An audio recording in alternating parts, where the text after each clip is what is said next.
Kajing dan jeng brio ki bayo ya kajing pang covid kat khandai lan ki bala test positif leng ba kajing test na hang ya ki pan ba hakitan jeng ka kli yodu hakitan jeng ka matpran hakitan jeng ka anjali ba kamju akhnai lat kala yepteng Dr. Amanwar, Director of Health and Services, sahabatkan berkelap petai kubur mata kesini arfu tarik unailar ajar arfu. Uliatu ban ki random test ki bala penlong lalap banyungut kidai ki bala test positif na kajing test apa kli yodu. Krangut kidai ki bala test positif leng ba kajing random test ke bala pelong apa marfran. Rangut kidai ki bala test positif leng ba random test ke bala pelong apa anjali. Ba diwe pat idai na po khandai lat. Kiwe pat ki bala test positif mata kesini ki kentup bru ya ki sipai. Berkemjuru ya ki brio ki ban phai na po bar jela. So break up jom gini ki kies ki bathamai ki nong gumne.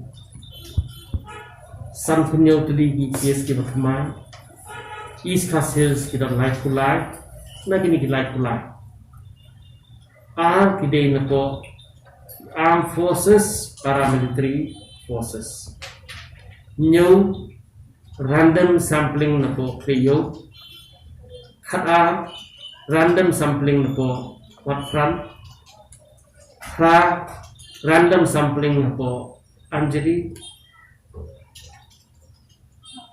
iwe random sampling po police bazaar iwe day returning iwe patient po Ganesh Das iwe patient po Woodland Hospital West Garo Hills live the Armed Forces Paramilitary Force West Giant Hills, Iway, Ide patient, Ibade Napo, RPHS Hospital.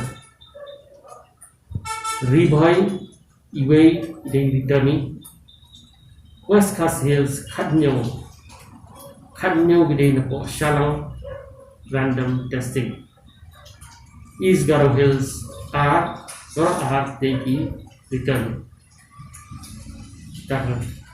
Total active case untuk state ada macam